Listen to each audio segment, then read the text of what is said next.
This is a video about experimentation we did to test qualitatively the concept that a rocket could capture its own exhaust and end up with net momentum. Another way of saying that is if the unit under test would demonstrate that there was a thermal way to get around conservation of momentum as currently understood. We assume that anyone watching this video will have read the paper we wrote about the rocket-like vehicle with propellant recovery system, and we're not going to explain terms and theory here. We started by using a modified hairdryer. The heater element of the hairdryer was disconnected from the internal switching, and we just switched it to be fully on or off by an external switch. The purpose of the hairdryer was to model the pressure chamber, heating incoming air and having it blow into another chamber corresponding to a capture chamber. We made our capture chamber out of plastic 2-liter bottles cut up to fit together as shown. For the cold supply, we used the output air, or blower air, from a vacuum and had it blow straight down into the capture chamber as shown, and so that it would combine with the air dryer's air at right angles. The exhaust air from both the hairdryer and blower would exit straight up and out to the atmosphere at the end of the capture chamber tube. We sucked air into the hair dryer from above, or right angles to the direction of the blown air from the hair dryer. So there should be no way for air to get in or out of our test unit except in directions that do not add or subtract from the inline direction that corresponds to the direction the hair dryer is blowing. We made a pendulum of about 30 feet to test the unit.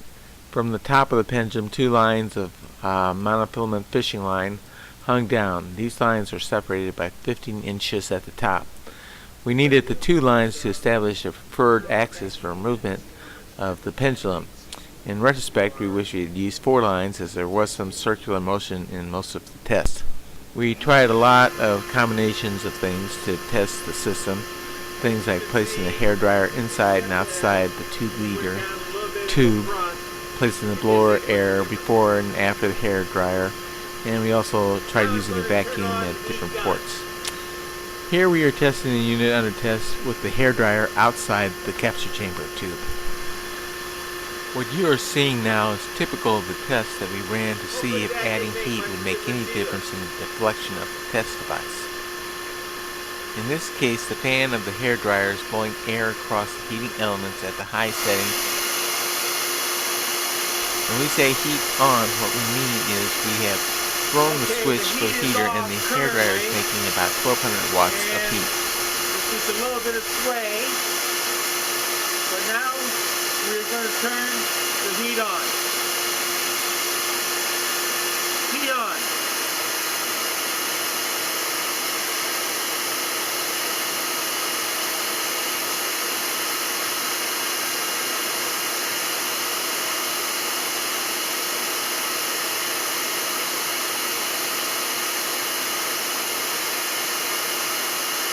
Heat off.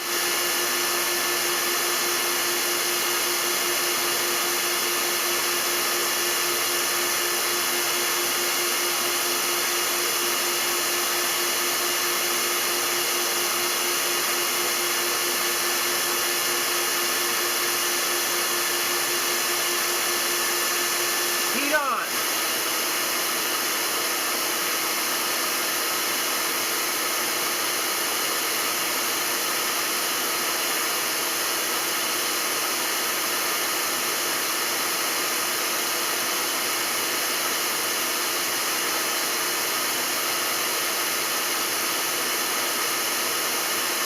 Heat off.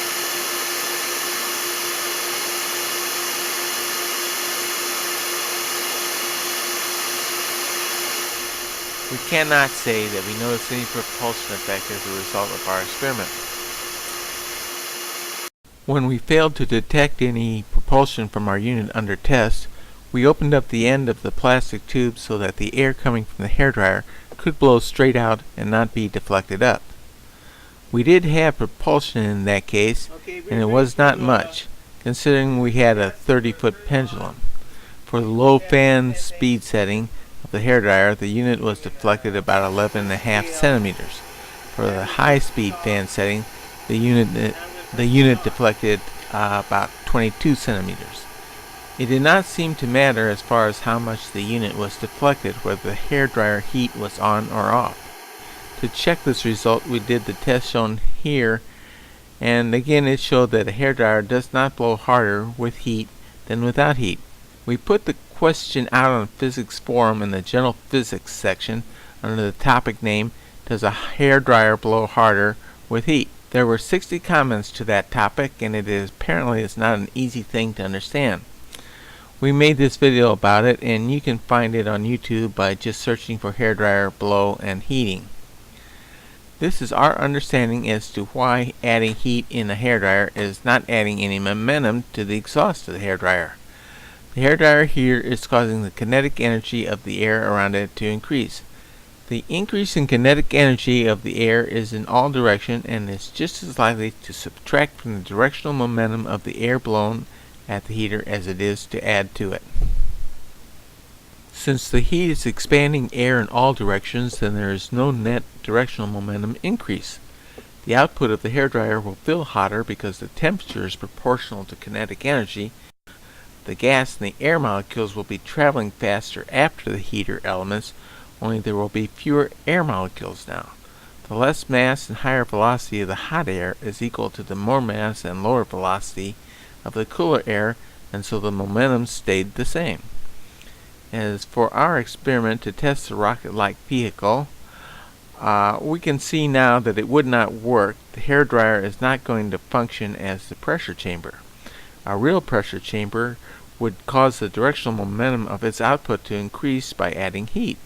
Neither will the heater of the hairdryer act like hot air from the rocket when it is inside the capture chamber tube. That is because the heater, unlike hot air, can give off heat without changing its kinetic energy or equivalently shrinking, which is what we need to have happen to prove the concept of the rocket-like vehicle could work. Still, since the hairdryer apparently did not increase the momentum for the unit under test by adding heat, we think that singular fact is, and of itself, a sort of proof of the concept we were out to prove in our paper about the rocket-like vehicle, which is that it should be possible to convert directional momentum exhaust for rocket momentum into less directional momentum by cooling it. We postulated that if the hot air coming out of the pressure chamber was able to penetrate the colder mixing air, then it would be like a heat source inside the colder air. This hot moving air inside the cold air is effectively the same as what we were doing with the hairdryer. If the heat of the hotter air is radiated in all directions, it will cause the hot air to lose kinetic energy, and some of the kinetic energy it loses to the cooler gas will cause the cooler gas molecules to move in a different direction than the hot gas originally had. In that manner, the directional momentum of the gas in the capture chamber can be reduced. This will amount to a partial rectification of the directional momentum from pressure chamber in the capture chamber. We think it would be better to pulse the hot air coming from the pressure chamber into the capture chamber. That way the cold air in the capture chamber could close all around the hot air, and there would be more kinetic energy imparted to the cold air that would add to the directional momentum the rocket imparted when it rocketed the propellant into the capture chamber, and reduce the momentum of the propellant that would counteract the original impulse as described in the paper. All that has to be done is to find an effective way to rocket hot air inside another much colder chamber.